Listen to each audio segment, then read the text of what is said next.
you. It's so nice to be here. Is there a phone number that I can write down for you?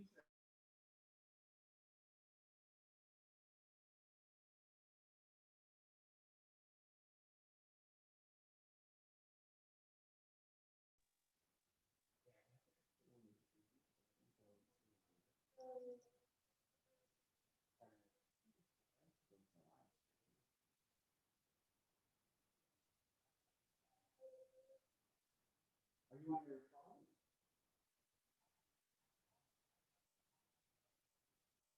Oh.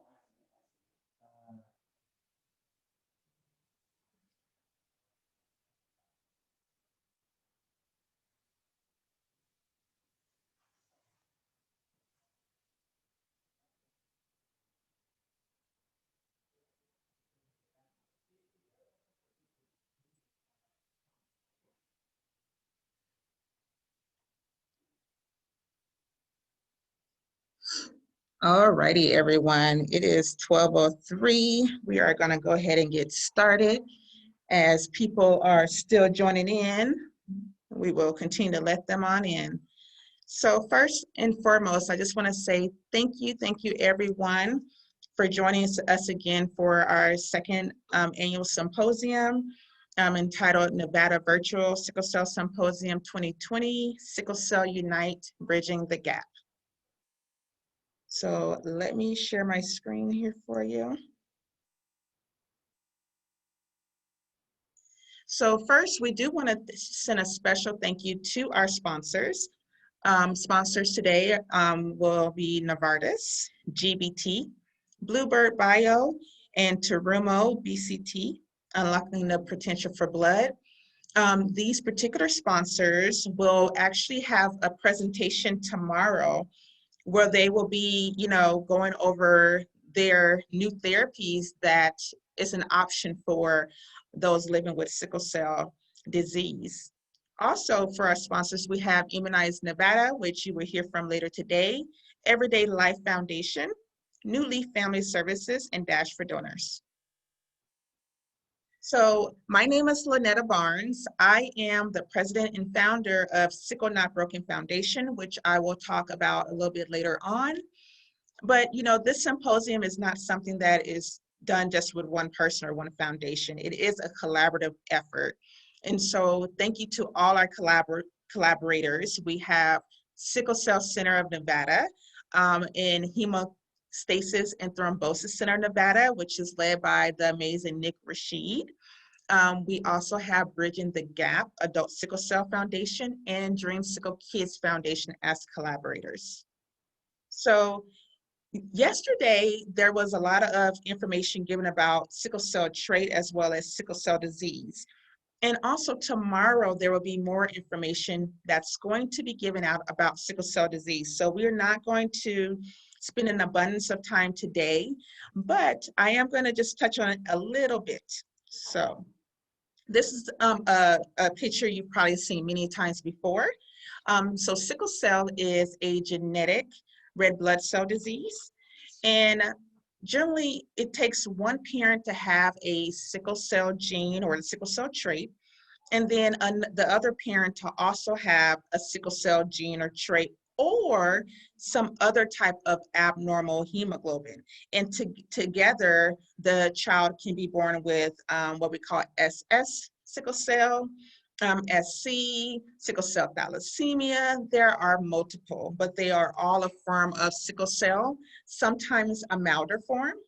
And so right here, if you can see my arrow, the top picture shows nice circular red blood cells that are going through the vessels, okay? And these blood cells normally survive for about 90 to 120 days. Now, someone with sickle cell, you can see the difference at the bottom. Their red blood cells start off possibly as nice circular, but because of the sickle cell gene, if maybe they lose oxygen, maybe infection, it could be multiple reasons, their red blood cells will start to sickle and turn into a crescent moon shape and start to occlude the vessels and make it hard for blood to go through. So because of that, a trademark sign of sickle cell disease is pain, pain, pain. And unfortunately, there is no universal cure for sickle cell at this time, although we are praying and sending up high hopes. I feel like it's coming soon, but it's not here yet. But we are able to treat individuals in a sickle cell pain crisis, is called, with fluids, with narcotics, and or at home medications, and more importantly, with prophylactic like a penicillin. But unfortunately, long term, if a person with sickle cell sickles quite a bit, they can possibly have lots of complications like strokes, infections, and other organ damage. And that's what's here on this page. Oh, you cannot see the slides. Stand by, guys. I'm so sorry.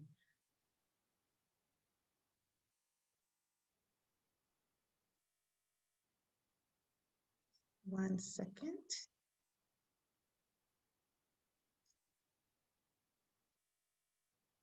So the lovely technology. So all that talking and pointing I was doing, I can tell not one of you saw that, but I'm just gonna go through the slides real quick. So that was our sponsors, our collaborators. That was the beautiful picture I was describing to you. These are the normal cells and these are the sickle cells. And this is the information I just gave you. So, question, why are we here? So we're here because there is a lack of awareness and education about sickle cell disease within our community, our workplace, our schools, that lead to misunderstandings, conscious and unconscious biases, and unfair treatment of those living with the disease. So there is also, for myself, I come from a background in nursing. So I'm a critical care nurse, but I'm also the mother of a sickle cell warrior. So I'm kind of right there in the middle. I understand both sides. So through this journey, we've discovered that there are also some gaps in knowledge and misunderstanding about the healthcare community and about the process, and possibly some fears on that side. So here you go. Both sides are having concerns. So this is a picture showing stress. So at the bottom here, this young lady, you can tell she's having what we call a sickle cell pain crisis. And she's, looking distressed. And here above, another person potentially maybe having a pain crisis in their joints. A lot of anxiety happens when there's lack of communication between the healthcare provider and a sickle cell warrior. And on the other side, as you can see, there's a provider up top, maybe looking stressed, and a nurse also having anxiety. And so what the goal of this symposium is to encourage the union of sickle cell warriors and healthcare champions. And we are hoping that we can decrease, if not eliminate, those stigmas and misunderstandings on both sides through education, and ultimately having an improved quality of care for those living with sickle cell disease.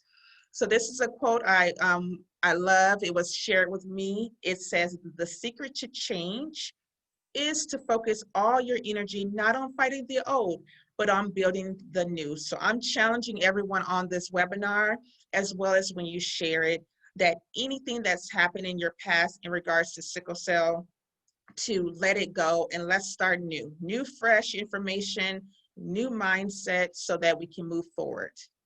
And that brings us to today. We're here at the Nevada Virtual Sickle Cell Symposium 2020, Sickle Cell Unite, Bridging the Gap. And with that said, we're going to go ahead and get started. So today, our topic is going to be sickle cell transitioning to adult healthcare. So once again, thanking our sponsors that we always are grateful for. Let me stop sharing. Okay, so on our agenda here, we have, I'm going to move her over now, our first presenter. This young lady, I cannot say enough about. She has been the light to my world. When my Jason was first born, I had no clue about sickle cell, and I required a lot of education, and she provided that for me, so I'm grateful. Dr. Nick Rashid, who we're going to have here shortly, is a pediatric hematologist. She knows her stuff. And what we asked her to do today was to kind of give us a story or a interaction with the transitioning sickle cell community from a medical provider's perspective. So without further ado, I'm going to go ahead and turn off my camera, and I introduce to you Dr. Nick Rashid, MD.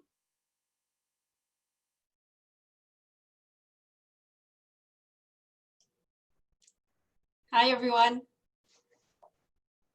Okay, hi. Well, Lynetta, thank you for that introduction. I was just gonna just talk about my experience as a provider with a patient that basically transitioned into adult care, within the adult care health system, and the challenges that I see her go through and what I would like to have happen instead. I'm just going to share a couple of slides so that we can, okay. All right, can everyone see this slide?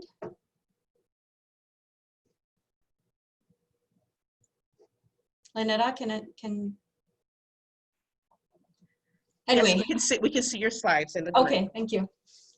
So anyway, this is one of my patients who, she's a daughter of a single mom, and this is her only child. She turns 18 and unfortunately had to be admitted for IV pain management. And because she turned 18 in the hospital that she was admitted, she had to go to the adult medical services floor. Unfortunately, right now, due to COVID-19 pandemic, at the time she was admitted, no visitors were allowed. So her mother, who usually is by her side, every admission, mom will be there 24/7. Unfortunately, this time she was not allowed to be there. So, of course, this was really stressful for this family, for both patient and mom. And the stress itself kind of contributed to her pain crisis and made it worse because she was very anxious, she was very scared. She could only communicate to mom on her phone. The nurses were new, or she was new to the nurses because it was the medical surgical floor instead of the pediatric floor. And they unfortunately didn't quite understand or know her to know her usual regimen, if you like. They had their orders, and fortunately, this young lady knew her diagnosis fairly well, knew the complications that she's had in the past, so that was helpful. She had all her medication listed on her phone, so that was helpful. She just kind of scrolled down and said, and was familiar with the doses. She has a pain plan that we had gone over, but unfortunately she didn't bring that in, but that's okay. I was the hematologist on, so we had the orders. However, she's a very shy lady, very shy, very soft-spoken, very high-pitched voice that sounds almost very youthful. So, she's 18 turning 19, but when she speaks, she sounds like she's 12. And because of that, she sounds very unsure of herself, and she's worried about bothering the nurses. So even though if she's in pain, she says, I want to wait till I can't handle it anymore before I call the nurses because they look so busy. And also she says that she just doesn't like how they come in and talk to her and treat her and keeps asking like, are you sure you're in pain? So she says, I know she waits till she's like, can't stand it anymore. And that's unfortunate. So anyway. So I think this topic is really important because in all children with chronic disease, it is not something that is readily curable. We are hoping there will be a cure for sickle cell in the near future that is universally available for everyone. So what's important is to provide them with the tools and and encourage them to be, to advocate for themselves, and also to make sure that they are confident, and give them the knowledge and the skills to be able to be their own advocates. I guess it's the same way of saying it. So what I'd like to have seen is, yes, you know, mom was very good, and we had prepared her in terms of her knowledge, making sure she had the list of medication. And so I always say to parents and family, as soon as they turn into teenagers, encourage some autonomy, of course, within reasons. Let them make some of their own decisions. Encourage independence, you know, speak up, ask questions respectfully. Encourage them to answer all the questions themselves with every visit, because then they're familiar and they're comfortable and they have the confidence to speak up for themselves and ask questions and ask for things that they need. And then, of course, the big thing is, if they aren't doing it correctly, or you feel that they're answering things wrong, don't criticize or shame them in public. Maybe that's something to address later, or just kind of say it in a nice way, saying, yeah, that's quite right, but, you know, remember we had changed that last time, or whatever, you know, some sort of way, so that they don't feel discouraged or scared to speak up or say something because they don't want to be shamed or criticized. And then with this experience, the nurses didn't really recognize me because, you know, I usually work on the pediatric side.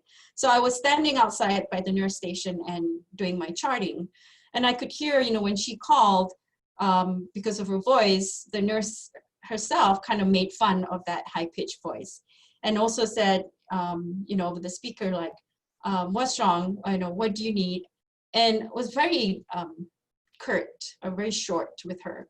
And so I just want to make sure, if there's any healthcare professionals here, you remember, they're adolescents, they're still learning, they're young adults, they're still learning. I have a 20-year-old that I still have to help fill out forms.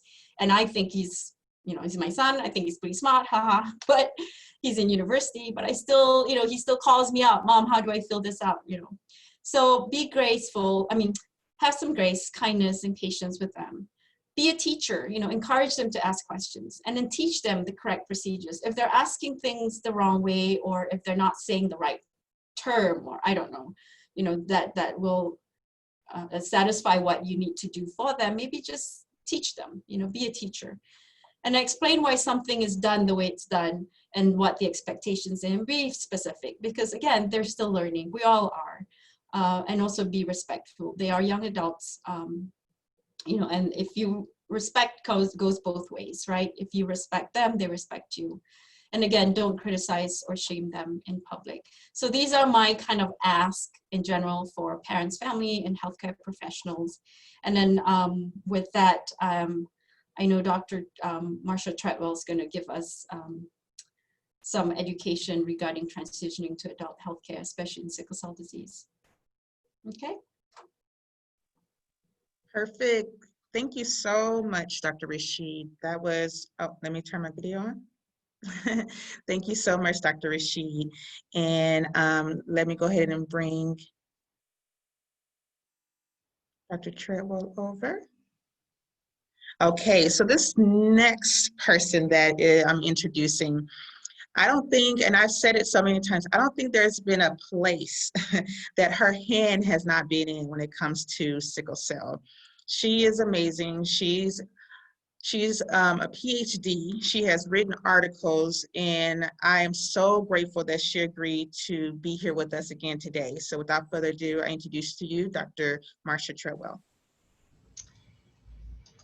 Hello, everyone. Just getting organized here. Can you see my slides? Yes, we can see your slides. Excellent. All right. Well, thank you so much to Lynetta for the work that she's put in to gather people together to have this conference. It's really important for us all to get together and, and learn about sickle cell disease. And in this case, our session today is about transition from pediatric to adult care. And I'd also like to thank the sponsors. So my topic is transition again from pediatric to adult care. And the question is, what does success look like? And I want to bring your attention to this beautiful piece of art on the left here. Earlier this year, a group of us from around the world actually came together and wrote a review article about transition from pediatric to adult care in sickle cell disease. So it was published in April, and this was the cover of the Lancet that month. So you can see the elements, how they bring in the sickled cells. And across the world, this isn't just an issue in Nevada or California or the Pacific region or the country, but it really is an issue around the world. So that it's important for all of us to work together to help individuals with sickle cell disease, young people, to have a successful transition from pediatric to adult care. And I'm going to ask you to answer some questions later about what you think that means, but I'm going to give you some ideas as well, both from people with sickle cell disease and clinicians and researchers. I don't have any conflicts of interest. And these are the authors on that paper. Dr. Bobby Nusa was the first author, and Jerlyn Porter, I'm giving her a special shout out because she's a psychologist who I've worked with for a number of years. And some of the things that I'm going to be presenting today come from her research. So my objectives are first to describe barriers to a smooth transition, to describe indicators of successful transition, and identify strategies to support transitions for adolescents and young adults with sickle cell disease transitioning from pediatric to adult care. So for adolescents and young adults with sickle cell disease, transition is not a joke. The stakes are really high. There is research that has documented over and over that there's an increase in acute healthcare utilization, that is emergency department visits and inpatient stays, but also morbidities or complications of sickle cell disease, and unfortunately, even an increase in mortality after 18 years in the United States. So this graph here shows you, if you look at the bars, this is the number of patients in a given age range, and this is in California in 2005, but this data is still reflected today. So you can see that most of the patients are in this youngest age group, and then it tapers off through over age 60. But what you see that's interesting is that the emergency room visits, even though we really want parents to bring their little ones into the emergency room when they have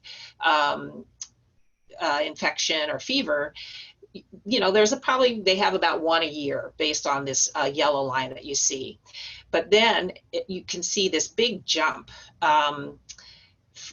at the age in the transition years where there are more ED visits per person than people. So that's really letting us know that there's something that happens here. And we know it's a combination of factors that I'll get into that really cause this increase in emergency room visits right in the years of transition. And then it stays higher again than the number of people with sickle cell disease through the adult years.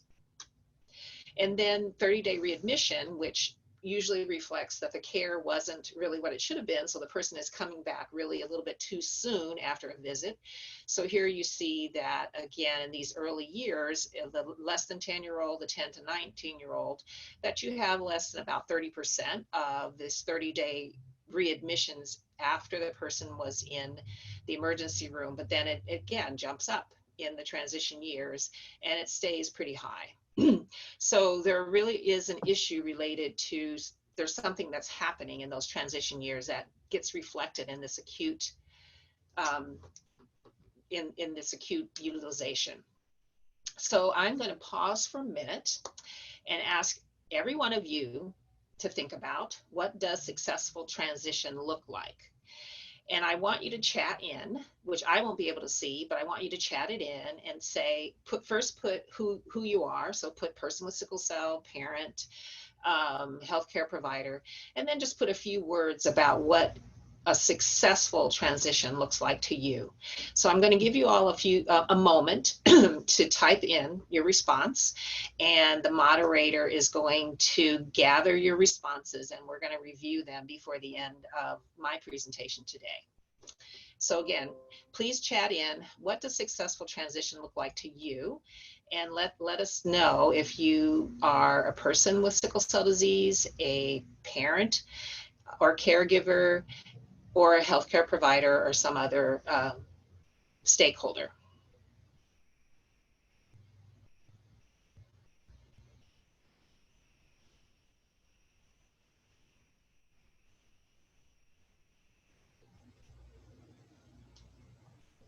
Don't be afraid, guys.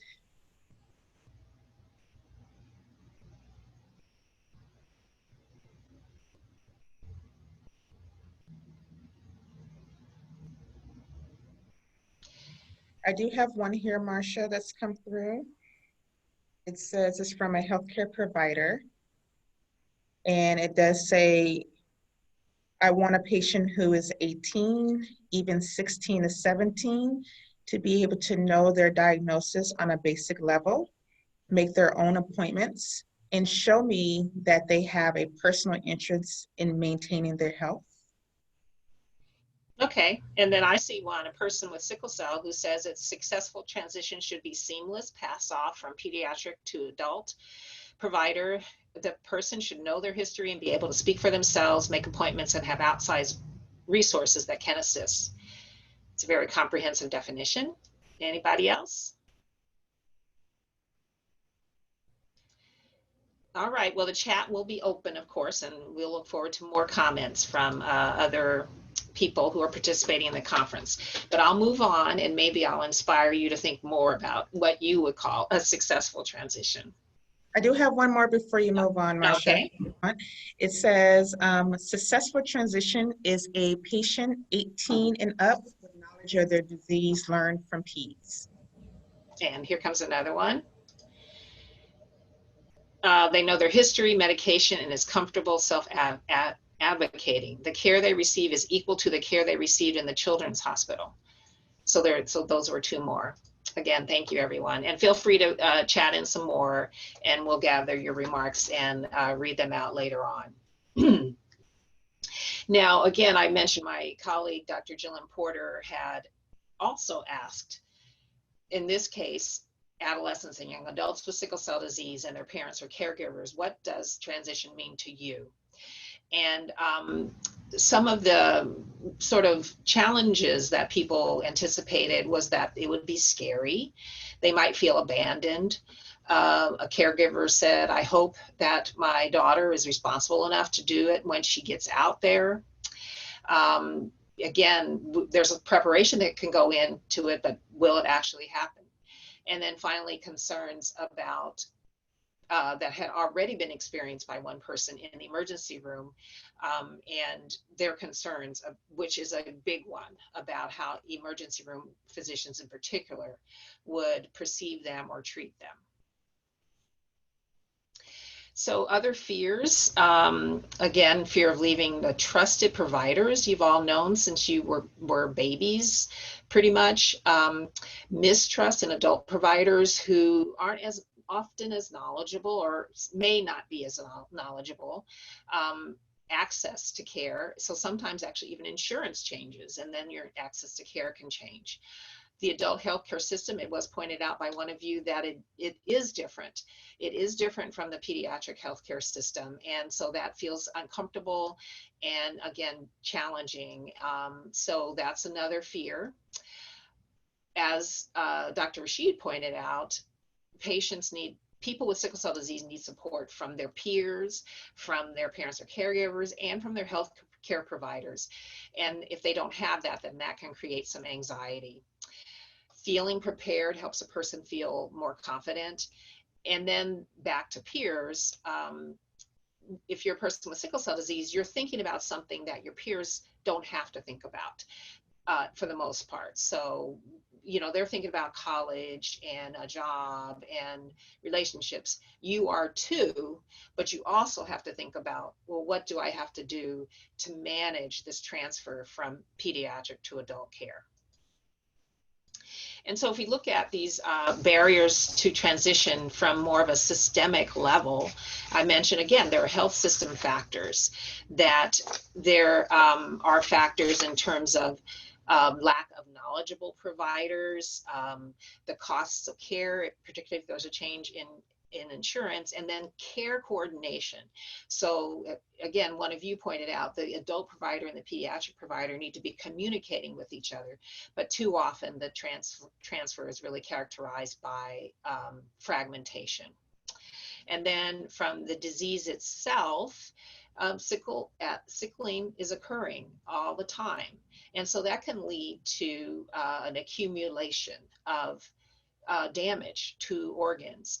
And so you're getting older, a person is getting older, and so that can continue to show up. It's not that the disease is necessarily progressing faster, but if you're having those comorbidities at the same time as you have poor care, then the disease is going to look like it's progressing faster. And then finally, from the person or the social and behavioral factors, it's important to have good self-management skills. So a barrier would be poor self-management skills, not being engaged with your own care. And again, the support is all too critical. There's a theoretical model of transition that is for everyone, not just sickle cell disease. And what it looks at is what are called first pre-existing factors. So what are some factors like your parents' education, your neighborhood, your cultural background, your ethnic background. What is your medical status? How many comorbidities are you coming into adulthood with? What is happening in terms of your cognitive function? Are you having some of the learning challenges that can come up for people with sickle cell disease? And then what you see in red are specific to sickle cell disease. So the first three under pre-existing factors in black are what adolescents across the board have talked about in terms of concerns and that researchers have highlighted. But in one study with people with sickle cell disease, the red shows what people with sickle cell disease brought up themselves as specific to their condition. And so unfortunately, people with sickle cell disease can face stigma. They can be accused of being drug seekers when they're seeking relief from pain in the emergency department. And they can really be prone to people in the community just not having an awareness of what's needed in caring for people with sickle cell disease. And then when you look at what's called modifiable factors, or things that we really can target to change, well, first, of course, is knowledge. So we do want to educate you all. We want you to educate yourselves to know what your condition is and what your treatments are. Self-efficacy, which I'll get into in more detail in a moment, but specific to sickle cell disease, pain is a feature of the disease. So you have to really have confidence in your ability to bring those vaso-occlusive episodes to an end. Your navigation through the healthcare system, and then others, beliefs, expectation, maturity, goals, motivation. And again, pain comes up as with regard to communication specific to sickle cell, and then emotions and psychological functioning come in for all individuals who are transitioning from pediatric to adult care. There has been some work on what are predictors of successful transition, because if we can highlight those predictors and focus on them, then we can improve transition and increase the number of people who have a successful transition. So self-efficacy is the belief that one has the ability to manage what comes at them, whether it's the complications related to sickle cell or the management, such as sleep, taking in fluids, rest, meditation, and so on. So that's self-efficacy, confidence in one's ability to manage the disease. And then readiness, as Dr. Rashid pointed out, how ready are you to do each of the tasks that really needs to take place when you're transitioning. Sticking with a care plan as outlined between you and your provider, support from parents, can't say that enough. Model programs, there are different programs of transition. Ours has the pediatric and adult outpatient in the same facility. Others have the same provider who is trained in pediatrics and adult medicine or family medicine. So there are different programs. And then finally, what's called a patient-centered medical home, which is led by, in our case, a sickle cell specialist, where they lead a team of providers in the community, including a primary care provider, and are really engaging the patient to do their self-management. They're coordinating the care. It's team-based. There's access when needed, and it's close to the community of the person who needs the care. So I've alluded to the importance of self-efficacy. And so again, it's your belief in your ability to succeed in specific situations or to accomplish tasks. And there was a review done relatively recently of self-efficacy, transition, and outcomes in sickle cell. And they reviewed 20 articles that had been published in about a 10-year period and found the main finding was that self-efficacy was associated with positive outcomes.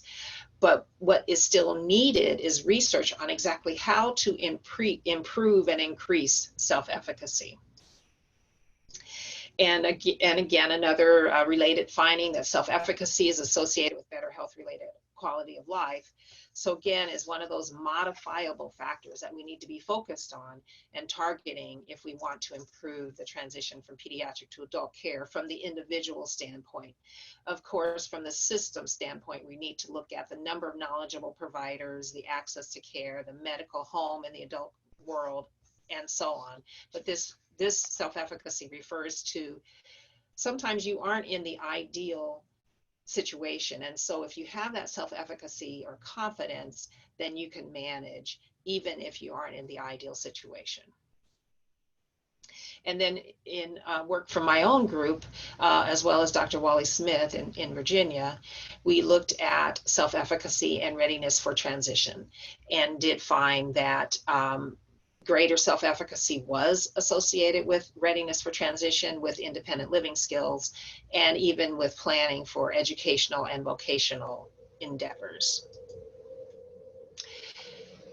So I've mentioned that some of the things that are faced by young people with sickle cell disease are not unique to sickle cell, and some are.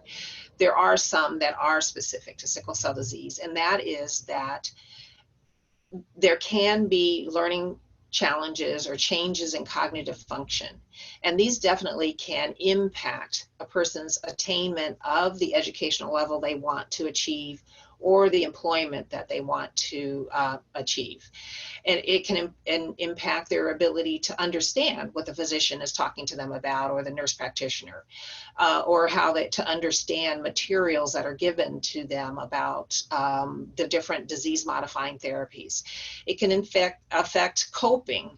So it's important to have this, what's called neurocognitive screening, so that if we can detect any issues in memory or detect any issues in planning that can definitely come up for people with sickle cell disease, and so that we can teach people how to cope with those challenges and factor them in when planning for education, employment, and other coping. So again, challenges with cognitive function don't preclude an individual to reach their goals, but you need to know if there are these issues so that you can adjust for them when you are addressing those goals.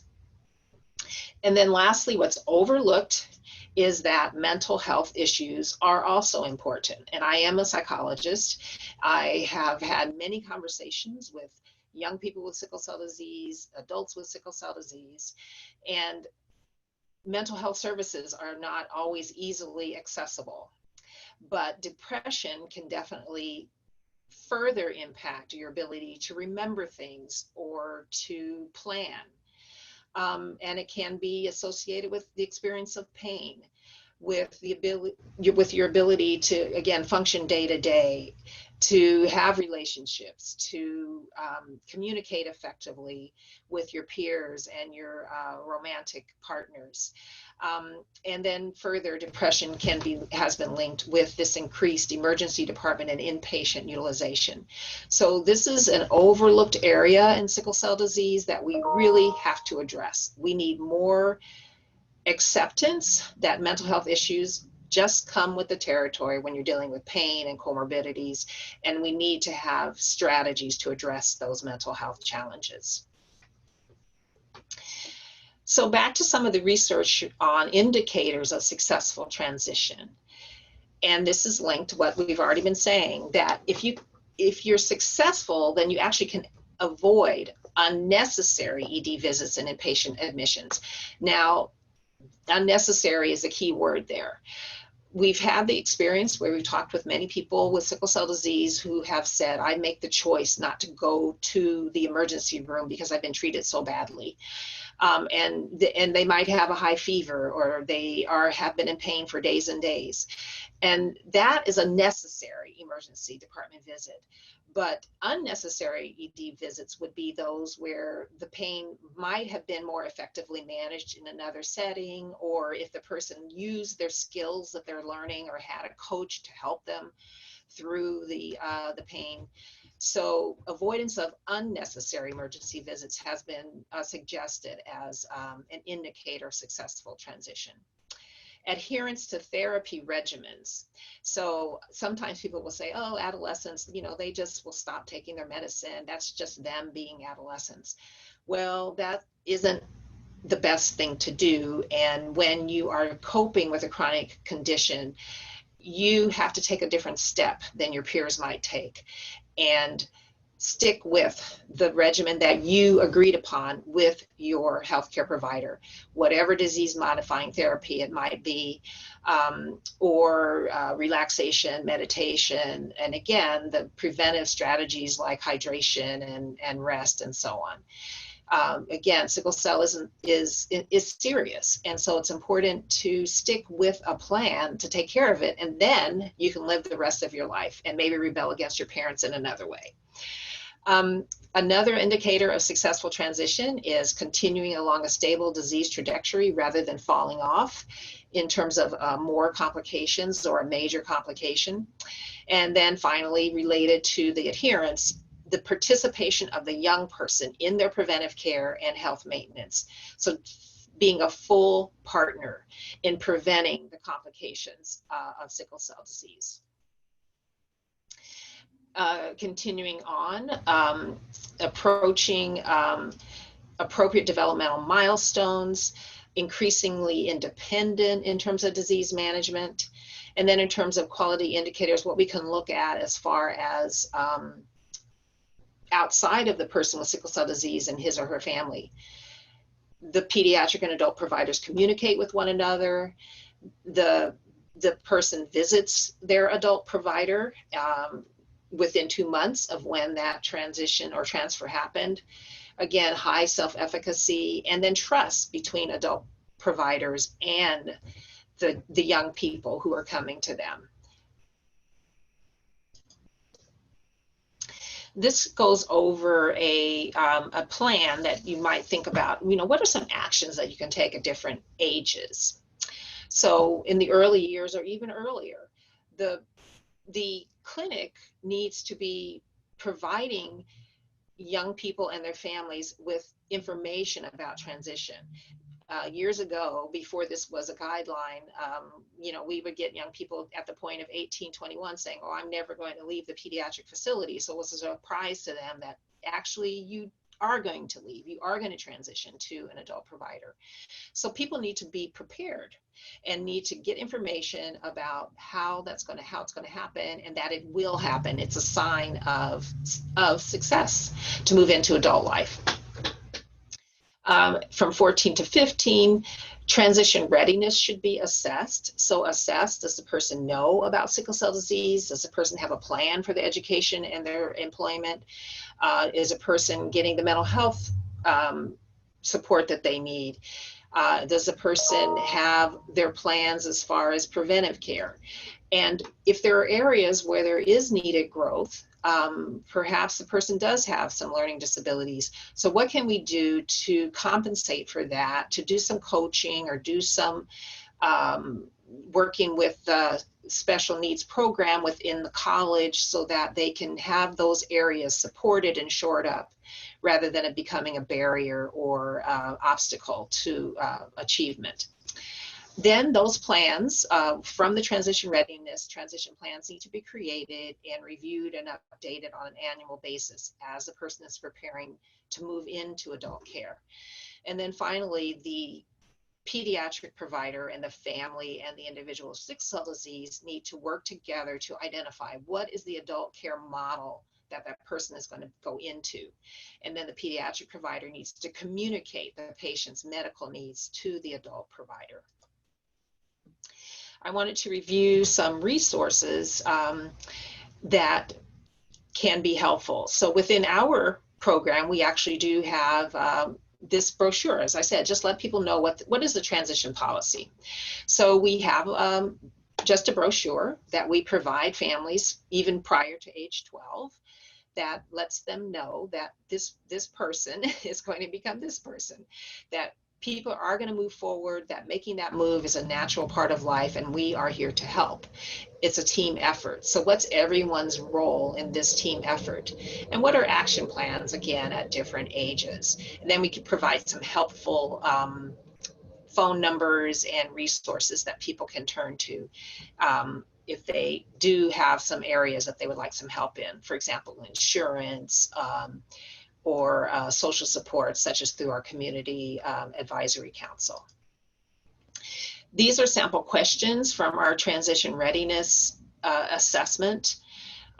So an example from independent living skills, I know how to manage money and pay a bill.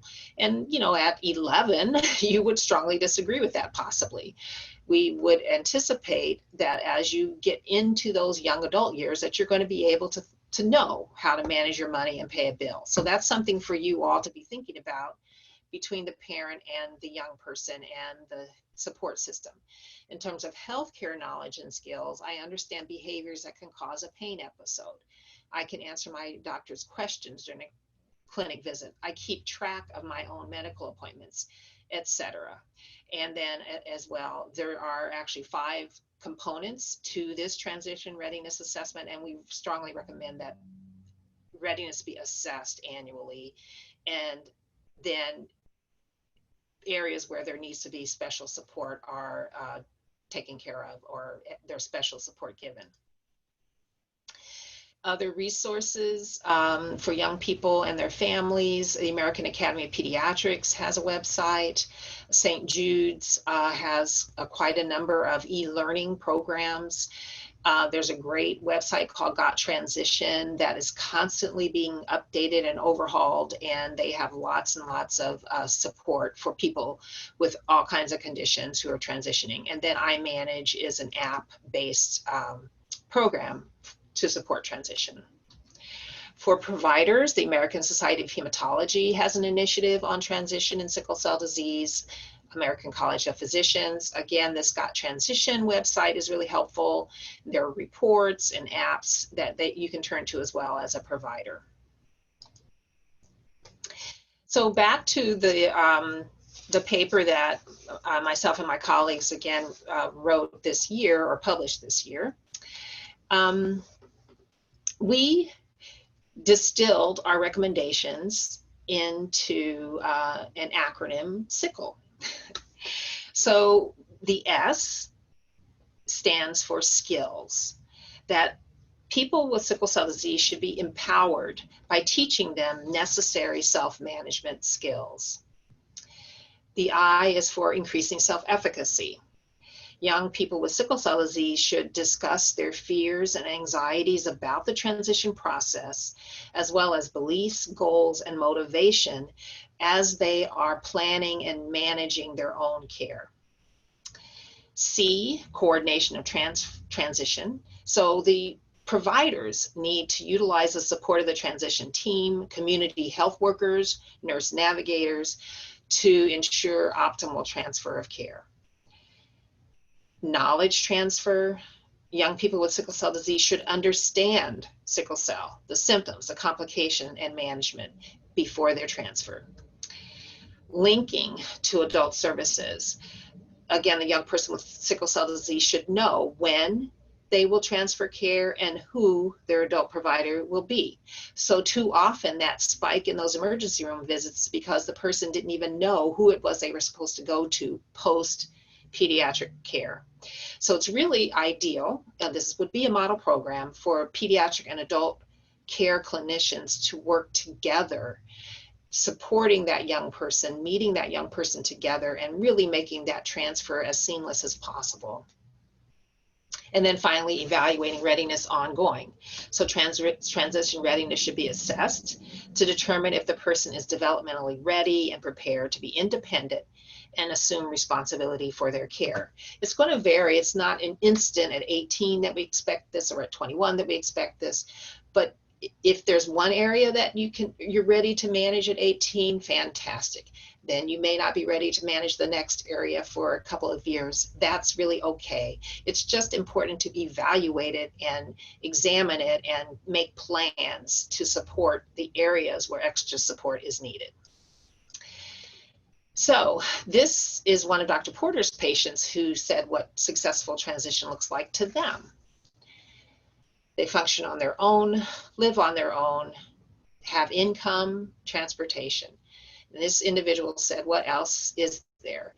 And I think you guys have chatted in more. The patient is confident, again, self-efficacy. They can talk to their healthcare providers, pharmacists, others involved in spite of the stigma.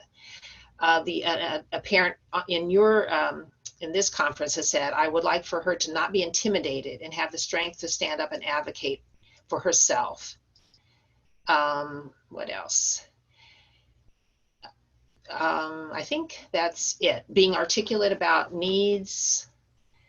And yeah, I think that's all that you've chatted in. So I appreciate that. And with that, I think I'm done. If I can get my next slide to advance. Yes, thank you so much. Thank you so much, Dr. Marcia Treadwell. That was tremendous. So much great information. I knew you wouldn't disappoint, and you definitely have not. So there might have been a few more. I don't know if maybe at the end we can bring them up if at the end. Okay. Great. Awesome Okay. sauce. So if you want to stop sharing your screen, Okay. then I will move forward to introduce our next speaker. Alrighty. So I'm going to share my screen here. And I'm going to keep you on the screen for a little bit, Dr. Treadwell, but if you want to just turn your mute and then turn off your camera. Perfect. Okay, so give me 1 second to share my screen here. Okay. And Ms. Brienne, are you here? I am. Okay, perfect. So I'm going to go ahead and get ready to share your screen. So before you start, I do want to thank Ms. Brienne. She will say again, she's from Nevada Immunize. And I've spoken to multiple adults and also healthcare providers who have said this next topic is one that's needed because a lot of times they just don't know. So without further ado, I am going to introduce Ms. Brienne Van Dyne, and let me put your slides on a slideshow. And just let me know when you want me to advance. Will do. Thank you so much for inviting Immunize Nevada to be a part of today's event. We just appreciate the opportunity to take part and share information about our organization and the important role vaccines play in keeping our communities safe, and also just how critical it is for young people with sickle cell disease to stay current with all their recommended vaccines. So with that, we'll go ahead and go to the next slide. So we just wanted to provide just a brief overview of what we'll be discussing today. So first, just who is Immunize Nevada and what our role is in the community. Next, we're just going to talk about vaccine recommendations. So what vaccines do teens and young adults need? We'll talk about both the standard schedule and then some sickle cell disease specific recommendations as well. Third will just be a brief review on vaccine safety. I think especially in this day and age, it's important to talk about the processes that are in place for vaccine approval, and then those mechanisms that are also in place for assessing a vaccine's effectiveness and safety after it's released on the market. Fourth, we'll be talking about vaccine facts, so just dispelling some common myths that we hear and putting evidence-based information out there for you guys. Fifth, why vaccines are so important for the sickle cell disease population specifically. And then lastly, we just wanted to leave you with some resources for how to get vaccinated. Next slide. So first, just a bit of background on our organization and its efforts. As Nevada's only statewide nonprofit dedicated to immunizations, our organization saves lives by preventing disease and promoting health. Basically, we do this through assessing and promoting vaccination coverage of Nevadans across the lifespan, young adults and teens included. And we ensure that everyone in the community has adequate access to public health resources. And we also have some clinical education efforts. And then we make sure that we connect with individuals and organizations in the community who are key players in promoting vaccines across the state. Next slide. So before reviewing vaccines recommended for teens and young adults, I want to first clarify that all vaccines recommended for this particular time in your life, so teen and young adulthood, are not live attenuated vaccines, meaning that they're appropriate for nearly everyone, including those with weakened immune systems. Live attenuated vaccines include some of those that you guys receive in earlier childhood. So those include the ones that protect you from chickenpox, rotavirus, measles, mumps, and rubella. And because they contain a small amount of the weakened live virus, some people are advised, or some populations are advised to talk to their healthcare provider before receiving them.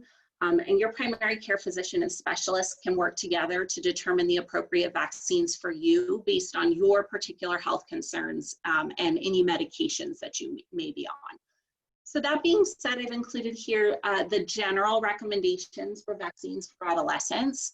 The first of which is the meningococcal vaccines. So there's two types of meningococcal vaccines. One is Men-ACWY, and that protects against the ACWY serogroups. And then there's a Men-B meningitis vaccine, which protects against the B serotype. So just to know about the Men-ACWY vaccine, for sickle cell disease patients, you guys should also receive that vaccination series in early infancy as well. So depending on the vaccine that's used, you either receive that initially at 2, 4, 6, and 12 months, or after 7 months of age, you get 2 doses of that, again, just depending on the vaccine that you started with. And then it's also recommended for those with sickle cell disease to get a booster of Men-ACWY every 5 years. So that's in addition to the regular schedule where typically individuals are recommended to get vaccinated in adolescence as well as part of kind of those 7th grade series that we typically have. Again, you guys have those additional recommendations around meningococcal vaccine too. So just important to note, and again, to work with your physician to determine that you're all up to date with all vaccines, but there's a little special recommendation there. The second recommended vaccine is going to be the HPV vaccine. So that protects both males and females from cancers caused by the HPV virus. You can get that vaccine through age 26 and even beyond. Again, if you work with your healthcare provider to decide if that's right for you, you can also get it as early as age 9 to ensure that you're protected. So if you're initiating that HPV vaccine series to protect from those cancers, you are, if you initiate it prior to age 15, you'll only need 2 doses. And then anytime ages 15 through 26, you're going to need 3. So again, it's not too late if you started the series and then haven't finished it. This means that you're probably going to need a couple more doses to ensure that you're fully protected, which is really important. Last, or second to last, I should say, is the Tdap vaccine. So you're going to get the first dose of your Tdap vaccine at ages 11 or 12, as per the standard recommendations. Tdap protects you from tetanus, diphtheria, and acellular pertussis, or whooping cough. And then you'll get a booster every 10 years, or when you're pregnant, you'll also receive a Tdap vaccine as well. And then last, but certainly not least, included in these routine recommendations is an annual flu vaccine. So this vaccine's importance is sometimes minimized just due to a number of reasons, and sometimes gets forgotten.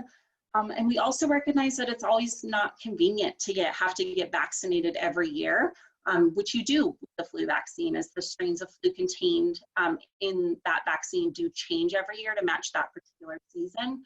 But I'm here, if anything, to leave you with the information that the flu vaccine is not one to skip. Common illnesses like the flu can quickly become dangerous for a person with sickle cell disease. Things like secondary infections and hospitalizations and death resulting from flu complications each year are far more common in those who are unvaccinated. And getting your flu vaccine reduces the risk of being admitted to the ICU for flu-related complications by 82%. So we recognize that the vaccine is not perfect, but it is our best method of protection from the flu virus, and especially considering the COVID-19 pandemic surging right now, we want to make sure that we're protected against the flu, in addition to, just taking whatever precautions we can to protect from other respiratory viruses. Next slide. Thank you. The amount of mis and disinformation that circulates on social media and other outlets is concerning and dangerous. So we want to take the time to discuss the processes for ensuring vaccines are safe during their development and after they're released. So I could spend easily an hour talking about this particular topic alone, but for the sake of today's brief presentation time, we'll just review the basics. So the Food and Drug Administration, or the FDA, sets rules for 3 phases of clinical trials to ensure the safety of volunteers who participate. Each of these phases serves to determine a couple of different things. So it's determining if the vaccine's safe, and then any possible side effects that are associated with the vaccine. And then also if it's effective, and then the proper dose for ensuring that it is protective and effective. So before a vaccine can even be licensed by the FDA, a group of experts that form the ACIP, which is the Advisory Committee on Immunization Practices, and that group includes leaders in the field of vaccinology, immunology, infectious disease, public health, and then various medical disciplines, take multiple considerations into account. So after these clinical trials have completed, these vaccine recommendations, or the data gets presented before the ACIP. And the ACIP is again looking at a few things based on the data that's collected from clinical trials. So that includes, again, the safety and effectiveness of the vaccine at specific ages and the age that it's supposed to be released to. Again, the severity of the disease, and then how many people will get the disease if there's no vaccine. So they're weighing all those risks and benefits, and it must be proven that the vaccine is safe and effective, and that the benefits outweigh the risks before the ACIP will make a recommendation to approve a vaccine, and then that the FDA will license it for use. And then finally, after a vaccine is approved through that process, there are 4 different systems in place that monitor vaccine administration and use and feedback from both physicians and patients to ensure its safety and effectiveness. And so this is all to say that vaccines are among the most tested and monitored pharmaceutical products available. And because the stakes are really high, tens of millions of doses are administered every year of vaccines. So their safety is a top priority. So we just wanted to review kind of some of those mechanisms in place so that you know that vaccine safety isn't something that's taken lightly. Next slide. So we just, along those same lines of mis and disinformation that's out there, we wanted to talk about a couple of vaccine facts. The first of which being that vaccines can't infect you or your child with the disease that it's trying to prevent. So we hear this a lot with regard to the flu vaccine. So I got the flu vaccine and then I got the flu, so it must have been the flu vaccine that gave it to me. And that's literally impossible. So there's a couple different types of vaccines. So there's those live attenuated vaccines that we talked about that contain a weakened form of the virus. There's vaccines that include part of a virus, just enough to bring about the immune response. And so no vaccine contains the entire virus, so that it cannot make you sick. So likely if you're feeling crummy after getting vaccinated, that's your body's immune response reacting strongly, doing what it should to build up those antibodies. The second fact is that vaccine ingredients are safe. So all the ingredients included in vaccines all serve a very specific purpose, and they work in tandem with one another to ensure that the vaccine has a vehicle for getting into your body, that when it's in your body, it does what it should. So vaccine ingredients are safe. If you'd like to learn more about specific vaccine ingredients, immunizednevada.org has a multitude of resources to help walk you through what those individual ingredients are and the role they play in vaccines. And then lastly, we just wanted to stress that getting vaccinated is far less risky than getting a disease naturally. So natural infection only provides protection from one strain of a disease, while vaccines often protect against multiple strains. And contracting many vaccine preventable diseases, including those like whooping cough, does not offer protection from getting the disease again, unlike the immunity that you gain from vaccines. And then lastly, some vaccines offer even longer lasting immunity than getting the disease naturally. So those are the HPV vaccine, tetanus vaccines, and vaccines that protect against pneumococcal disease. So all of the benefits of not having to get those diseases naturally are brought about by just getting a simple shot. So definitely worth it to get vaccinated as opposed to purposely exposing yourself or your children to a disease. Next slide. So we talked about a couple of these pieces earlier, but I just wanted to stress a couple of key points for why vaccines are so important for those with sickle cell disease. So individuals with sickle cell disease are at increased risk for infection and death from vaccine preventable diseases due to a loss of splenic function. And then also those with sickle cell disease are at an increased risk for bacterial infections, which also makes staying up to date with all recommended vaccines especially critical.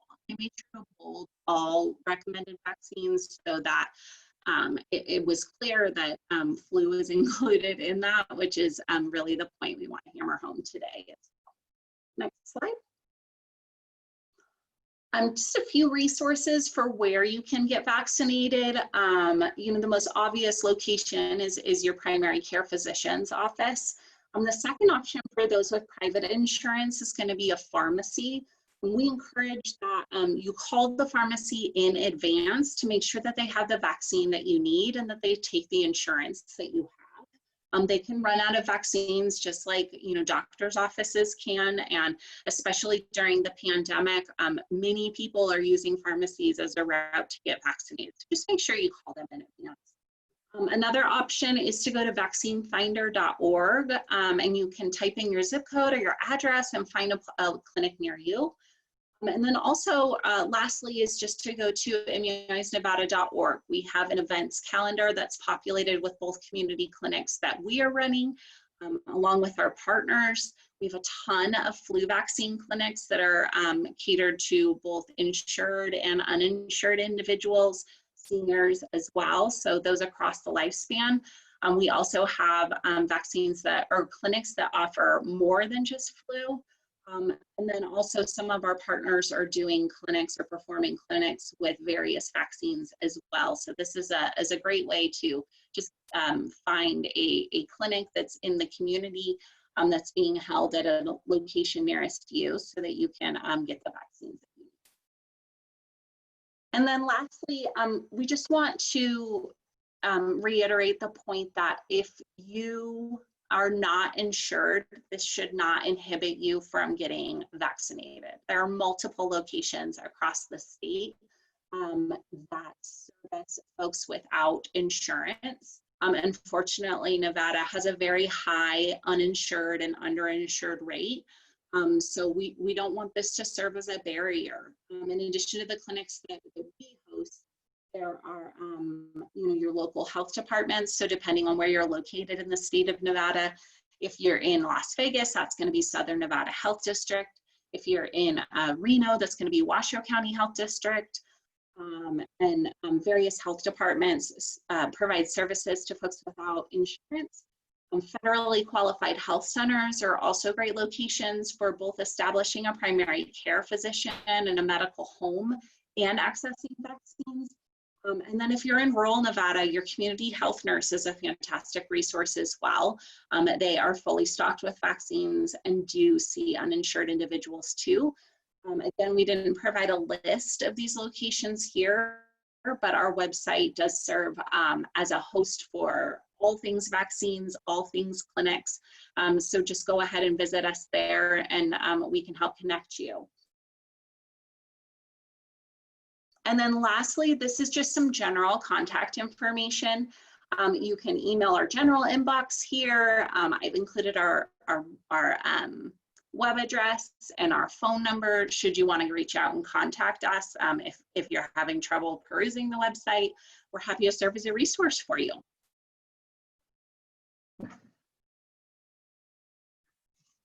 Excellent. Thank you so much. You know, I knew some of that information, but when you don't hear it very often and you get past that, pediatric age category, you forget some of these important information and facts. So thank you so much. What I'm going to do is ask you to go ahead and turn off your camera and mute yourself. And I'm going to bring over our next guest.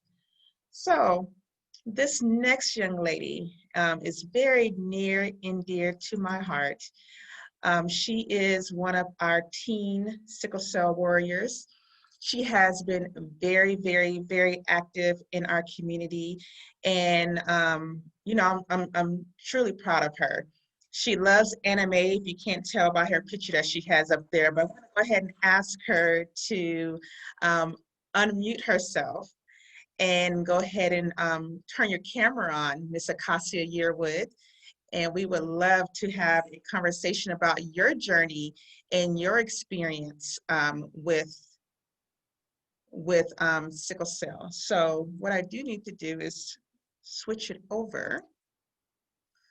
Tell you what, so give me 1 second. I am going to move everyone out really quick.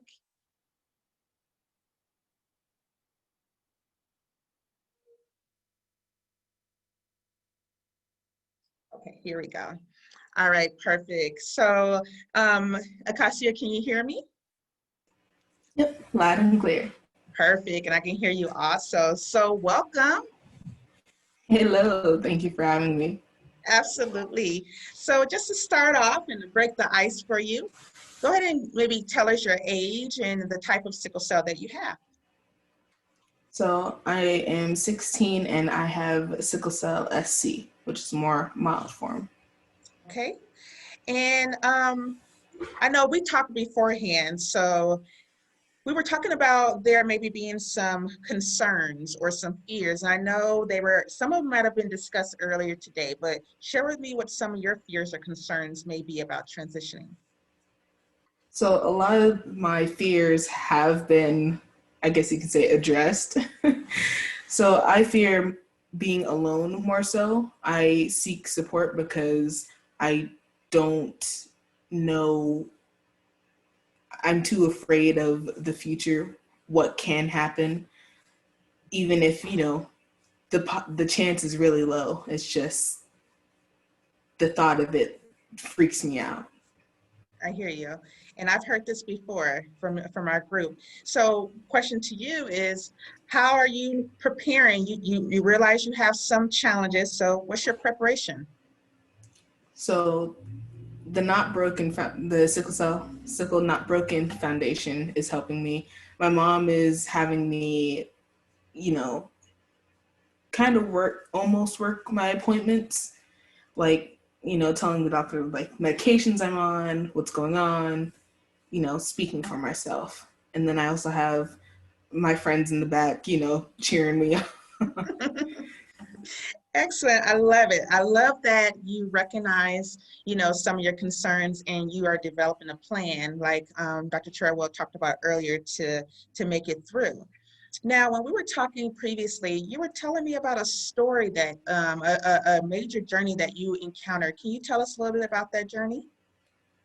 So a couple of years ago, I first started feeling a lower back pain.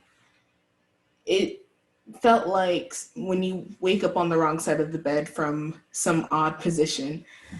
That I thought nothing of it, so I left it alone. Fast forward a couple of days, it starts getting more intense.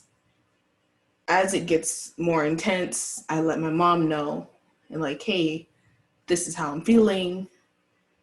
And I take my regular pain meds that, I, would usually take in certain situations. A couple of days later, the pain just got to the point where I couldn't even move. So my mom and I went to the ER, but unfortunately I didn't get what I usually would. And I was sent home. A couple hours after that same day, I had to go back and it just all hell broke loose. So you were telling me at one point when you had to go back, something was going on with your arm? So in the middle of the night, I had an eye in my left arm and it pushed myself out. I only woke up because my arm felt cold. So I frantically woke my mom up and we called the nurses in. I started going in and out of consciousness. All I could recognize was that I was moving, and that was the night that I was moved into the ICU unit for 7 to maybe 11 days. Wow, that's intense, Acacia. I remember also you were telling us about some anxiety that you have now because of that experience. So during the experience, I had to get multiple shots. I was trying. They were trying to put a new IV in my arm, but they couldn't. For whatever reason, I was a hard stick, and I never am. So because of being stuck so many times during that, every time I get a shot, whether it's a flu shot or getting blood drawn, I am more aware of the needle. I am so sensitive, and it just makes me anxious knowing that I'm getting stuck again. Yeah, and I imagine that cannot be easy at all. What do you think now? I remember you also saying that you're not often in the hospital or have a lot going on with your sickle cell, generally speaking. Is that correct? Yes. Yeah. So all of a sudden, not so much going on, and then boom, something major, right? Okay. Mm-hmm. So now think back, especially now that it's COVID time and right now, when you are 18 and over, you are considered an adult. You are now in adult health care at the hospital. Sometimes not so much, but usually so. So how do you think you would have felt if you had to have started that whole experience on your own? I would feel completely terrified because at first, as it started in the beginning, I wouldn't think anything of it. But because let's say it happened during COVID and no one can see me or help me, I honestly don't think, because of how intense it was, I don't think I probably would have made it in the end. Well, we are grateful that you did make it and that you did have your mom there to support you. I know you were telling me that an experience like that would potentially you'll be terrified. And you were telling me a little bit about how you think you may be when you first have to start managing your care on your own with the healthcare providers. Can you tell us about that a little bit?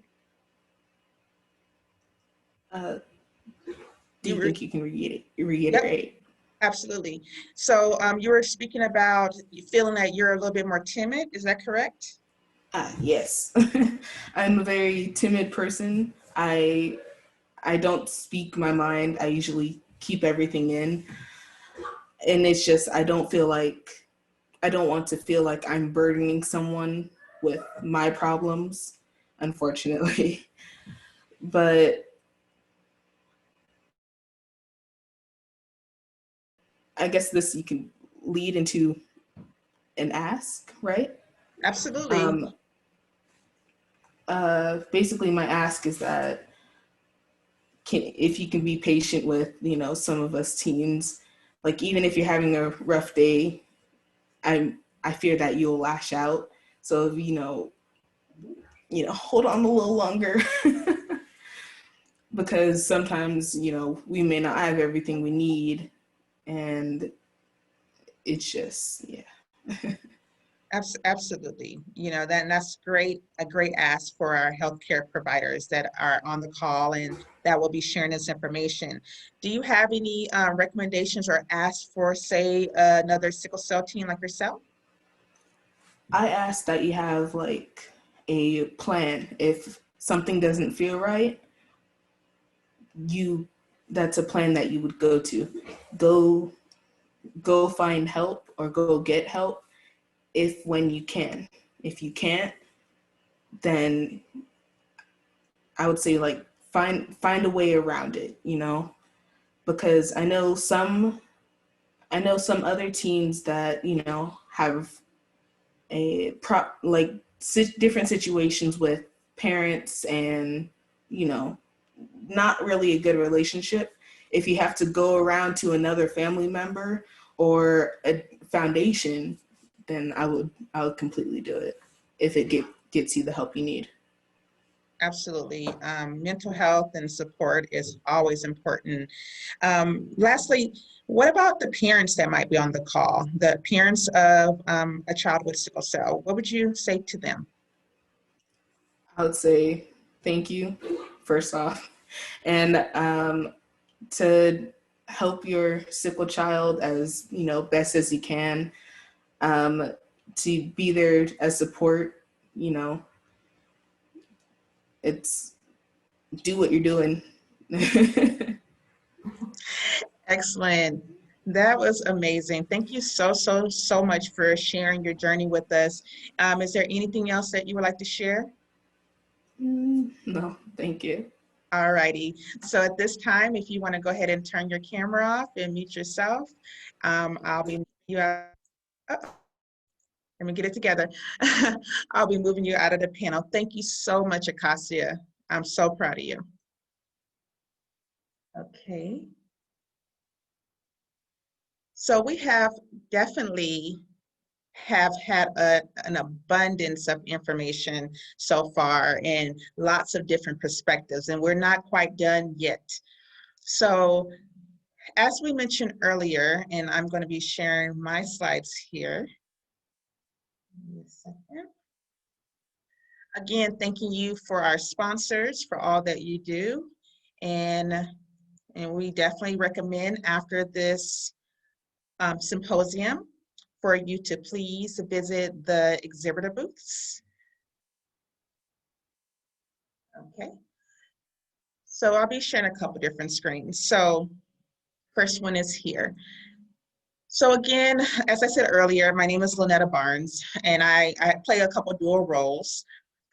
Role as a healthcare provider, as a nurse, but also a role as a caregiver and a mom. And in here, as you can see, the president and founder of Sickle Not Broken Foundation. And so Sickle Not Broken Foundation, along with our other co-collaborators, we are considered a community-based support. So for just a moment here, we want to kind of talk about how does our community support our transitioning sickle cell warriors? And it has been touched on earlier by our previous speakers, and we'll go a little bit further in. So expectations versus reality. So I'm sure everyone that's on a call that's an adult, and even if you are a teen, at one point you are in elementary school, having that wonderful, the small chairs, and then all of a sudden you got to middle school and then over to high school.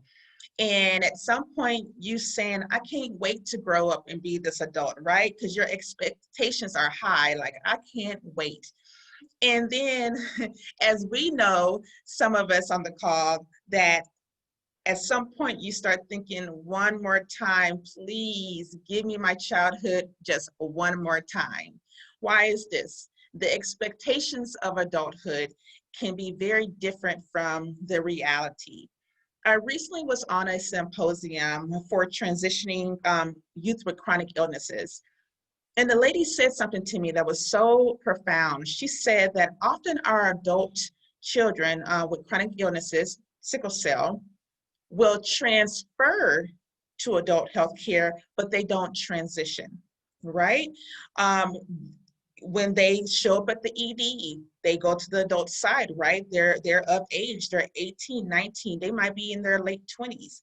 And they're expected to know certain things, to be ready to have certain conversations, to know their insurance, be ready for their copay, all these things, because they are considered an adult.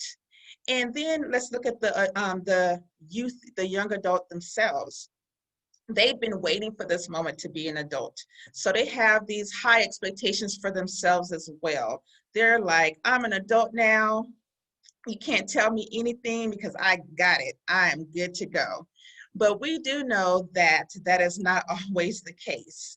As much as we want to have it all together, the reality is being an adult in the healthcare industry is a lot harder than many of us think. So I'm going to play a quick video. Many of you may have seen it before. It always makes me laugh, and it kind of puts in perspective a little bit of what I'm seeing. So let me share my screen here.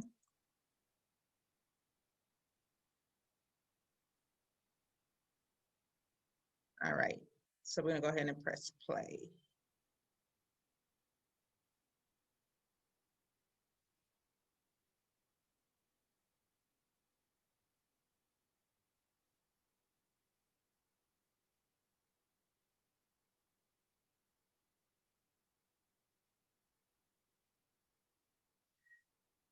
So I don't know if anyone can relate to that scenario, but oftentimes, you know, we think we are ready for something and we get over there and find out it's something very different than what we thought. And I believe that this is what our transitioning youth do encounter. Now, we do know that just transitioning in general without having sickle cell is complicated, but now add on sickle cell. So here you are in the pediatric world. You're getting stickers, all better. They give you fruit snacks down there, chips and cookies, and then boom, surprise, you're an adult, time to move on. And there's bills, there's co-pays, there's co-insurance, and there's deductibles. So here again, you've transferred, you're now having all these responsibilities, but mentally, spiritually, physically, you have not transitioned, meaning that you haven't gone through a process possibly that has prepared you for the moment to where you're now considered in the adult healthcare world. So problem. This is a problem. It is a problem when our sickle cell warriors don't go through a program either through their provider's office or in the community, and they maybe go off to college, and then all of a sudden they're expected to know certain things and be ready. And sometimes people are not patient, as we heard before. And so at that moment, there becomes a major gap in the quality of care that can lead to increased illnesses and death of our youth with sickle cell that transition out of the pediatric to adult world.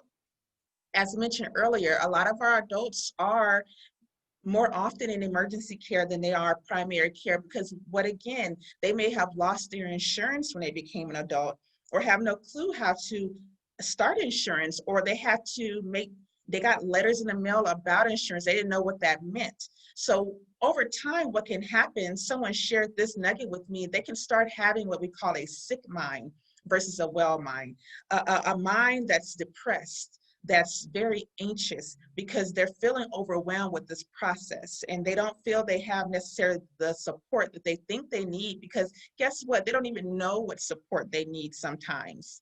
Versus having that well mind where you feel strong and you feel confident. You feel like, I might not know everything, but I have my resources and I know how to access them, and I've gotten some training. So what are the solutions? I pulled this off of our Nevada State Action Plan here. Some of the solutions is developing foundations and community-based organizations. This is one of the solutions, and that's what Sickle Not Broken is. It is a community-based organization. And collaboration between the healthcare champions and the community-based organizations can help assure timely and a complete transition to adult healthcare. So some of the strategies we've discussed in the past is increase access to knowledgeable, quality care from adults that can treat sickle cell, provide training and support to the adolescents and young adults to increase their independence, increase access to the uptake of trait testing and genetic counseling. And this is a big one, incorporating transition programs within the providers and the specialist offices that will continue through the community-based organizations. So again, that's what Sickle Not Broken is. Our mission is to improve the quality and quantity of life for all children, young adults, and adults living with sickle cell and related blood diseases. With a focus though on the transitioning youth. That is our main focus, those 12 to about 23. We desire for them to live longer and without limitations. And that's big for us, because you live longer, but and nothing against someone if this is your story, but you live longer, but because of your sickle cell, you now have to get dialysis 2 or 3 times a week. You now have to walk slowly or be on oxygen because your heart has given out because of all the vessel damage. We want without limitations. So our vision is to enhance, encourage, and empower the sickle cell community one crisis at a time. And when we say the sickle cell community, we mean everyone. This is the patient, this is the caregivers, the healthcare providers. We make up one community. So one crisis at a time, one moment, one topic. And as a community-based organization, we know that our sickle cell warriors may be weakened physically, mentally, and spiritually. But through a strong community-based organization, they possess the ability to tap into hope, strength, and faith. Some of the opportunities through Sickle Not Broken that we provide, and this is also in the booth if you want to take a look, is we provide sickle cell and sickle cell trait awareness and education. We do work with the providers trying to bridge the gap. This is what this symposium is all about. We do work to try to educate legislative leaders about sickle cell to make change, but more importantly, our baby, our love is the transitioning adult youth, getting them prepared for college, getting them scholarships, getting them ready for the workforce or whatever their dreams and their hopes are.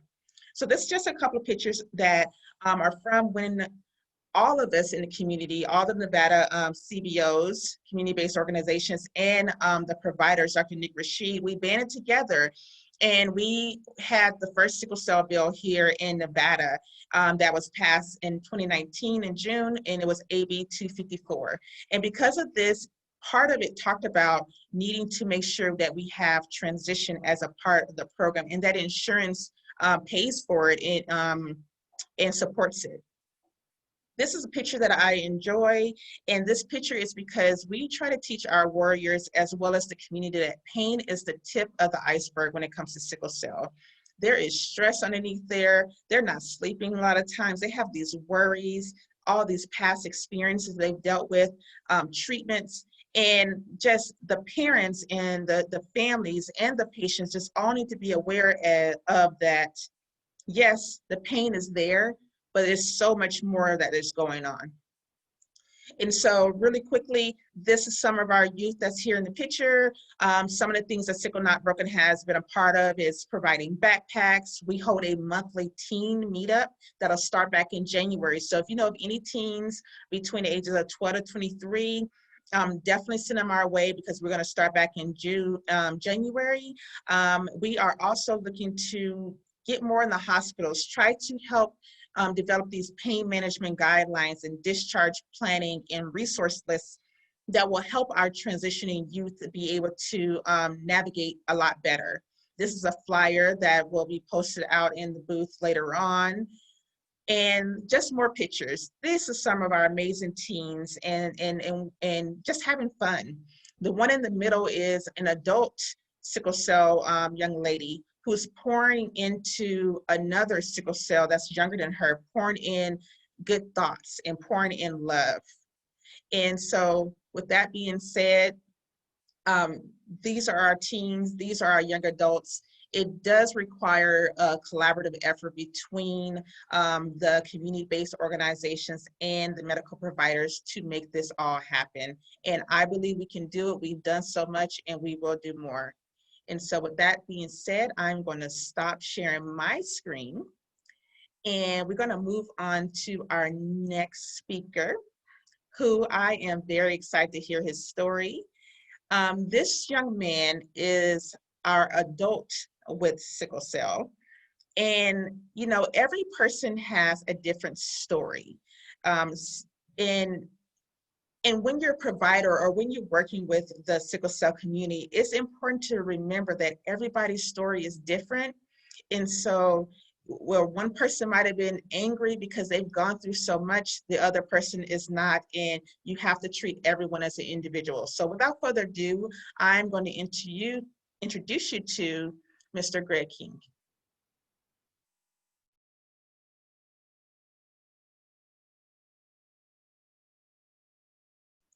Greg, if you want to go ahead and unmute yourself and share your video.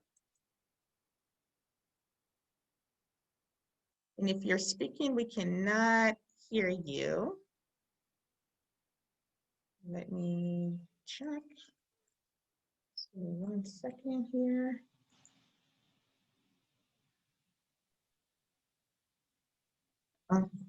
Hello. Oh, there you go. Very good. Well, welcome, Greg. You have the floor. Thank you. Thank you. I can't see myself. Can you guys see me or? We cannot see you. Your camera is off. I apologize. I don't see the option to turn that on. Gosh. It's usually down at the bottom of the screen where it says stop video or start video. The only option I have is mute down there. Chat, raise hand, and questions. Okay, so what I'm going to do is I'm going to make you a co-host and see if that'll give you some ability to do more. Okay.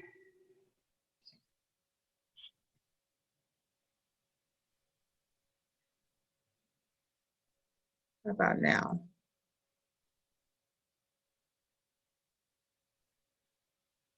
No, not yet. Okay. Well, you know That's what? okay. I'll just go with it. Sounds like a plan. Sounds like a plan. Perfect. Well, thank you so much, Lynetta, for allowing me the opportunity to just share my story with everyone. For me, my knowledge of sickle cell really didn't develop until I was an adult. I was born with sickle cell SS, but I didn't know anything really about the disease until I became an adult. The urge to kind of know more about the whole sickle cell sickness came from my girlfriend, my now wife. and her curiosity to learn more about it and learn how to, so that I can better take care of myself. I knew growing up, I knew the bare minimum about my sickness. And for her, that was not good enough if she was going to be with me. So growing up, I spent a lot of time with my grandmother, and she had the patience. She would go through the crises with me. She would take me to the hospital, stay up at night with me, everything you can ask for. My grandmother, you know, she was the one, she was there for me. Up until about school age, she was basically, you can say, my primary taker. So she had the patience to deal with it.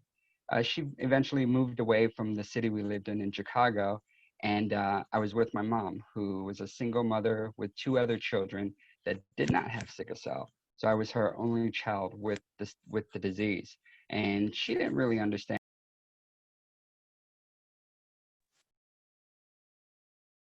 Hello? Sorry about that, Greg. We can hear you. You may be able to share your picture also, but we can hear you. I think I can share now. Oh, there I am. Perfect. Okay, so again, I lost my train of thought. My grandmother, I fast with my mom. She was a single mother, 2 other children that did not have sickle cell. So for her, she didn't really understand sickle cell herself. It was just Greg had sickle cell. These other 2 children's don't. Some Tylenol, a warm bath. He should be fine. And thankfully, by the blessing of God, nothing serious happened to me. I fast forward all the way up to being an adult, and shortly after having my first child, I got very, very sick one day, and I didn't know what was going on. I was going through a crisis.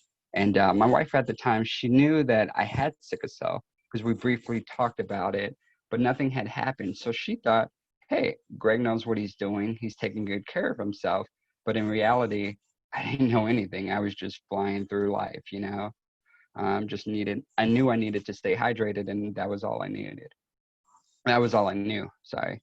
Um, so me getting sick that time after the birth of our first child and not knowing how to answer her questions was no good. She was asking every doctor in the hospital questions. Internet wasn't as popular, but she was doing research like crazy. And she would come to me and say, Greg, did you know this? No, I didn't know that. Greg, you should have been doing this. Did you know that? No. Greg, we need to get you an oncologist. You need a primary doctor that you see regularly. Why didn't you know any of this? And the reality was because I grew up and my mom didn't know much about it, so I didn't know much about it. Tylenol, warm bath, warm shower, take a nap, and that's all I knew about sickle cell.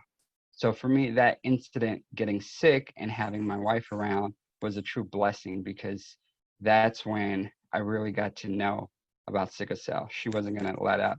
I had to know about it. So at 25, I got an oncologist. I got a primary doctor. I got all the team, as you can say, around me to help me understand my crisis, what I was going through, to help me understand what I needed to do to navigate through life, and just to understand the different things like your levels, how to read your body, more about the sickness, what to do, what not to do. Just had a team of people around me, and so that was a truly blessing. Now it's all thanks to my wife, so I thank her for giving me, for being around. To the parents out there, one thing as an ask, I would say, is to get knowledgeable about the illness. If you have a child with the illness, to know their records, to know their blood levels, get a proper team in place. I truly believe that there's a lot of incredible doctors. There's a lot of incredible just people around that are willing to share the knowledge and to help you through that. I truly believe, like, if my mom had a team around her that helped her understood what sickle cell was all about and how to take care of, me, then I would have been equipped with that knowledge growing up and things like that. To the caregivers out there, I'm sure, there's a time or two where my mom went to the hospital, but a caregiver may not have given her the knowledge. And so to the caregivers, I say, understand that not every parent is knowledgeable of what their child is going through. And if you see that, to take the time, just be patient, educate them, maybe point them in a direction, give them some resources. Again, I truly believe there's a lot of good doctors, there's a lot of good foundation, community support out there. And if my mom would have had that, again, I could have grown up knowing a little bit more about my illness out there. Another ask is for just the young adults, the patients like me with sickle cell. Nowadays, we have so many resources, right? The internet's at our fingertips, it's on our phone. We can figure things out. Know your numbers, know what your levels are. Get a team of doctors that you trust around you. Get a family member that you trust. Get a support team around you to help you when you're in the hospital and not able to communicate as you should. Have someone there that's able to speak on your behalf. That it truly makes a difference. For me, it was my grandmother, then my wife, and now I'm able to be my own voice. And so those are my asks for everyone out there. Just to wrap everything up, I thank Lynetta and just for being a part of the Sickle Cell Not Broken Foundation. I wish I had that growing up, a team of support and other kids, should I say, like me or young adults that were going through the same thing that I can call or that I can say, hey, this is how I was feeling. How are you feeling? That support is really just valuable. And so I thank you for pulling me in and having me be a part of that. Positive information spreads like crazy. I truly believe that. So if we spread this information about sickle cell and about everyone's story and the knowledge that we have to people out there in the community, it will go like crazy and it'll help everyone. And so that is another ask for everyone. And Lynetta, thank you so much. Thank you everyone for being on the call today. Truly appreciate it. Thank you so much, Greg. I've heard your story multiple times and I absolutely enjoy it. Seeing that other perspective. And for those that do not know, Greg is very active with Sickle Not Broken as one of our youth mentors. We work with them, help them understand prescriptions, what their insurance is, nutrition, ways to prevent sickling, understanding their disease. And if you remember that last picture on my slide, that was him all wrapped up in the paper. He let the kids wrap him all. They were trying to wrap his face up. I don't even know if he could breathe, but we thank you so much. So at this time, I'm going to go ahead and have you turn your camera off and mute yourself. And then I'm going to bring over to us our final speaker of this evening. Just to say, please do stick around for tomorrow, same time at 12. We will be starting with all the new therapies that's offered for sickle cell right now, medications and et cetera. We will also have Q&A after Ms. Pamela White speaks. So if you can stick around for questions and answer, I think that would be great for you as well. And so I can't say enough about this young lady that I'm going to bring over. She, outside of Dr. Rashid, she was the first parent that connected to me and told me it was going to be okay. She was the first one that gave me that motivation and that strength that my kid's going to be fine. This is what you need to do, and let's move forward. She has done so much in the community. I am very happy that she's now working with the adults. And without further ado, I'm going to introduce Ms. Pamela White to tell us her story and a little bit about what she does for our adult community. So Ms. Pam White, if you would go ahead and I think we just lost her. She is rejoining. I will look for her. Oh, here she is. Let me move her over.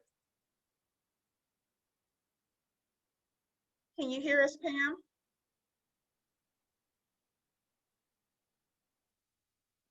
If you can hear us, Pam, go ahead and unmute. All right, so while she's maybe working with her sound, I would like you guys to please mark your calendars for January 14th. More information will be sent out via email, but on January 14th, we are planning 2 listening sessions.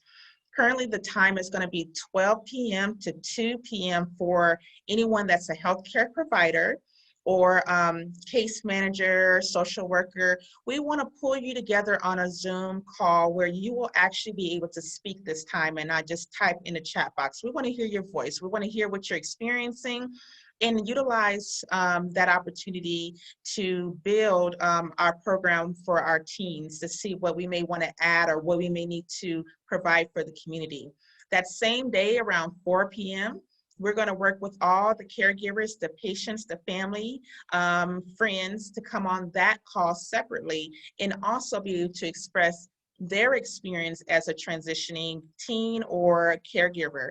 And again, come up with some plans to improve our state of Nevada and allow us to carry over to other areas. So Ms. Pam, were you able to come on with us? Okay, sounds like she might still be having a little issue. So what we'll do is we will keep her up there. I'm going to start bringing everyone in the room that was our speakers so we can start our question and answers. Let me pull everyone over. So I have Brianne. Let me see. Let me find Greg again. Greg, you have 2, so I'm just going to pull both of them over because I'm not sure which one's better. All righty, I'm going to pull over Dr. Rashid. Did I pull you over? There you go, Dr. Rashid. Okay. And so, hold on one second. So I have myself, we have Pam up there, Nick Rashid, we have Brianne, Greg. Oh, how could I forget you? You're amazing. Miss Marsha Treadwell, put you over here. And so the first question I'm going to say is that we received in the chat box. It said, it was a lot of thank yous. Thanking you, Immunize Nevada, Rainbow, you did amazing. A lot of people said they learned a lot about the vaccines. One question that did come about vaccines, Brianne, or Dr. Rashida or Marsha, whoever feels comfortable, they want to know, is it safe for patients with sickle cell disease to receive the live flu vaccine, which is the nasal one? Should our partners opt out of the live vaccine? So should they receive it? And if they have a partner that lives in their home, should they also not receive it? So that's the first question. If whoever would like to take that can unmute. I'm happy to take that. So the live virus, I would assume they're talking about the flu mist, is going to be, that recommendation is going to be contingent upon various factors. So that would include any medications that may be immunosuppressing and just general health conditions of you personally. Your best bet would probably be to go with just the general flu vaccine. So those that are given just your normal flu shots at your provider or your pharmacy. That way, if that's not a live attenuated vaccine, it covers just as well. It's that quadrivalent, so it's those 4 strains that are covered. Sometimes it's maybe a little more appealing to get the flu mist vaccine, but we, being that you don't have to get injected, but it's, you know, a very quick, pretty painless process to get just the typical vaccine. So that would be the one that I would recommend. But also just make sure that you're working with your healthcare provider to ensure that you know, you're in a place that's safe to get vaccinated, and they can make that recommendation that's specific to you. Perfect. Is there anyone else on the call that would like to add on to that answer? All right, you did good. So another question that came in the chat, and they said thank you for that answer, is about, this might be best for Dr. Treadwell, it says, at what age would you suggest the cognitive functioning test that you mentioned? That is really an excellent question, and Dr. Rashid might chime in as well. There are, the pediatricians do developmental assessments over the course of time with children. And certainly in school, we're looking at how your child may be functioning. In terms of neurocognitive functioning, there are recommendations now from the American Society of Hematology, actually, that specific neurocognitive assessments happen annually. Now, the issue is that these aren't very available, and so it's a new kind of guideline. And I think the thinking is, and maybe you might know more about this, Nick, that around 12 might be a good time to start to look and track how people are doing on specific neurocognitive assessments that are where people with sickle cell disease have been shown to have some challenges like memory and planning, or what's called executive function. But again, the trick is that there aren't a lot of neuropsychologists yet who are creating and administering these evaluations. So you kind of have to stay tuned, and perhaps if you do have a concern, talk to your sickle cell specialist about it. Stay in close contact with the teachers. And what we've seen sometimes is that where kids are being, parents are told, oh, they're starting to not pay attention, or, maybe they're distracted because of something going on. No, the school should really evaluate and make sure that your child is functioning at the level that they should be functioning at, and not just brush off any concerns that they are seeing or that you're seeing. Yeah, thank you, Dr. Treadwell. I agree with that. So we usually do an informal assessment, usually, ongoing. Every visit, I usually ask how she's doing, how's school, and those may seem kind of just social questions, but really it's to assess how your child is doing, and if there's any concern that was brought forward by the teacher, or if you yourself as a parent see that your child is not doing as well in school, because those may be triggers to actually send for a formal neuropsych assessment. The recognition is annually. As you all know, I'm at a new clinic, and we are going to start our sickle cell comprehensive clinic, which we do annually next year. And with that, we will have someone who can help me do somewhat of a screening test or questions where we screen for possible neurocognitive or developmental issues. And then those that actually need formal neuropsych assessment, then we'll make that referral. It's not something, because a formal neurocognitive or neuropsych assessment does take, it is very involved. The assessment itself can take, an hour to half a day, where they test everything from memory, cognition. So we usually do screening. We have a screening tool that we ask questions once a year to assess if that patient or child has any issues that need further assessment. Again, the schools should be doing this as well. If they notice a student is not doing as well as they did a few months ago or a year ago, then they can also request this. And they have, I guess, neuropsychologists that work with the school to do the formal assessment as well. Okay. Perfect. Thank you so much for those answers. Another question that came in is it safe for my child to start college with the uncertainty of COVID? Anybody want to tackle that one? All right, so I guess I'll do it. Let me turn my camera on. So, there is a lot of information on the SCDAA website. If you go on there, that talks a lot about COVID and sickle cell and precautions that should be taken. You know, really the final decision is a personal decision. And after you look at all the data and all the facts, you have to look at your personal situation, decide, is the risk higher than the benefit? And if the risk is higher than the benefit, then that's something you should talk to your provider about and maybe make a decision the best that's for you. So that's I guess the best diplomatic answer, because I'm in the same boat. I have a kiddo in school too, so.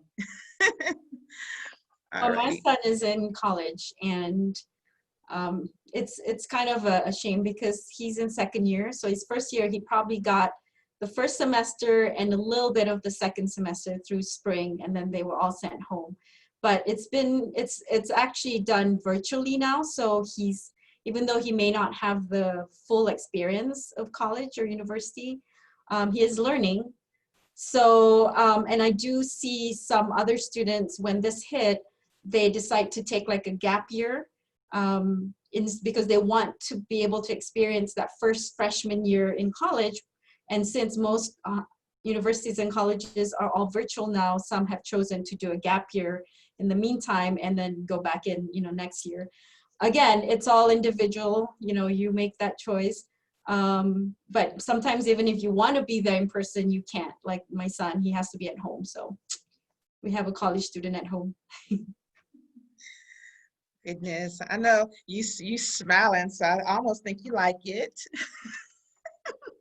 So we'll take a couple more questions. Another question I had here was that I heard that depression is big when you have a chronic illness. Should I get my transitioning child in to see a therapist? So I feel like, yes.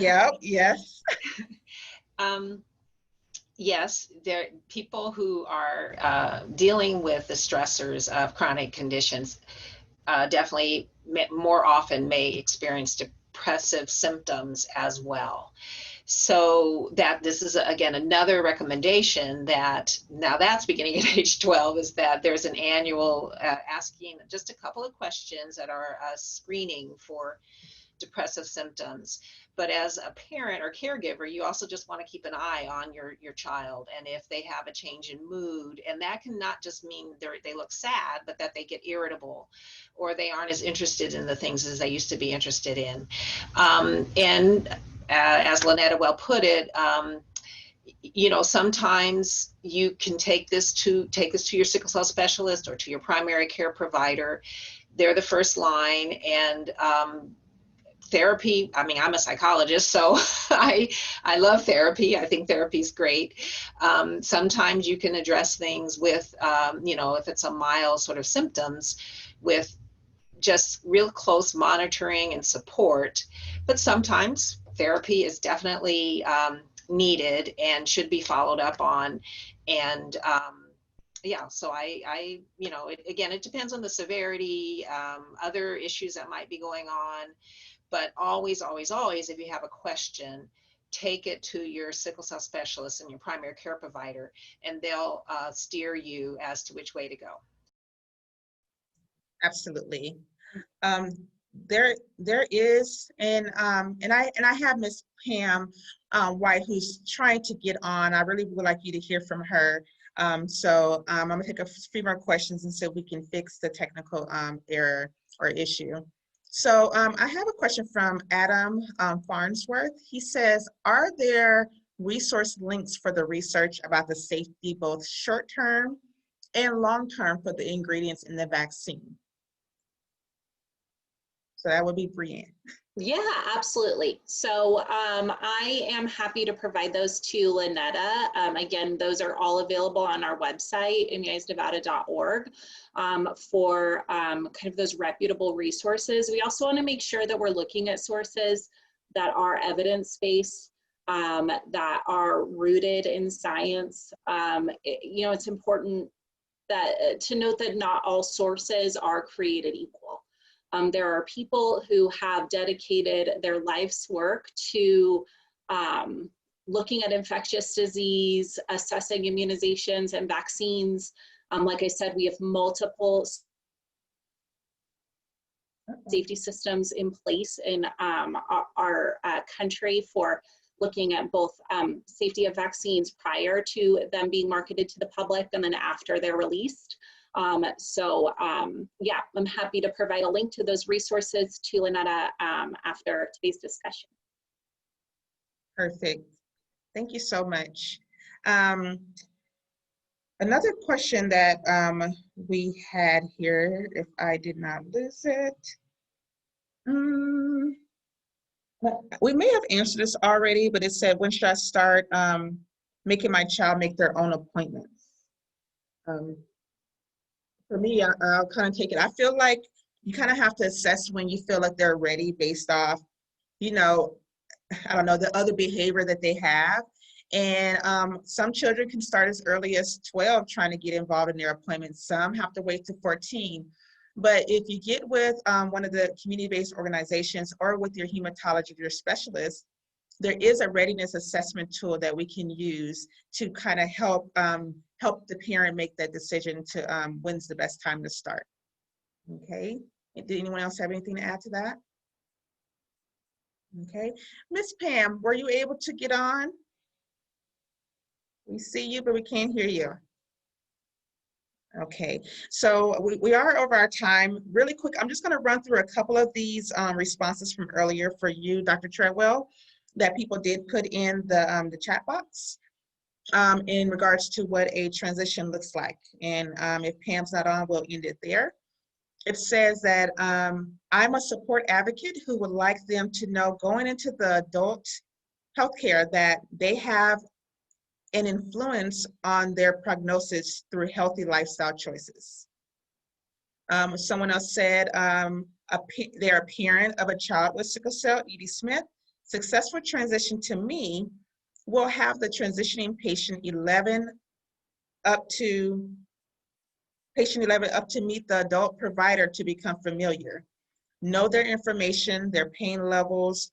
All pain levels are not the same. Do not stereotype in their treatments. Gina Glass said, having a physician who has complete knowledge of sickle cell, a doctor that listens to the young patient regarding what's worse and what makes worse and what does not, a doc that doesn't assume that the patient is abusing drugs or exaggerating pain, a doctor that is not anti-natural pain management and diet and supplements, thinking only prescription meds are the best. And she put a little plug in there that parent of child with sickle cell and CBO, successful transition is cloning Dr. Rashid. And I agree with that statement.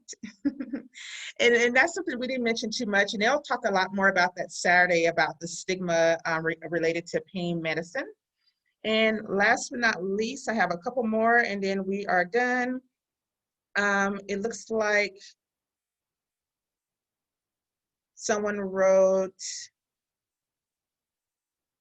they are a person with, they actually have a person with hemophilia and they would like to support the sickle cell community by learning more about it. Transition to adult care can be shocking. Our children need to know the disease state, medicines they use, and feel confident to advocate for themselves of who they are speaking. Another parent said they would like their teen not to be intimidated and have strength to stand up and advocate for themselves in the presence of a medical professional. Someone agreed with that and said a successful transitioning to them is when the patient is confident enough to talk to their healthcare provider, pharmacist, and everyone involved in their healthcare team. And I would also like to add on there, I don't think I said my ask, but one of my asks for the transitioning population of teens, that's adults, is to take the responsibility to start getting involved in this process. As an advocate, as a parent, I can say, let's go, but you actually have to make the choice to say, you know what, I want this, I want to take this opportunity while I have it to learn all I can and to learn ways to maybe take my medicines on time or drink more water.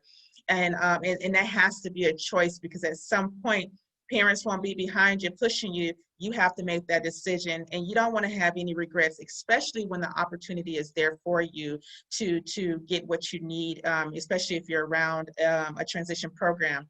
And even if you don't have one in your area, if you're on, you can pop into another state's transition program. I'm sure a lot of times, especially now, we're all Zoom. So it's no excuses. You can get in there. And for the healthcare providers, just stay open, keep learning. I know that's what Pam wanted to say, never stop your education and never stop being open to new options.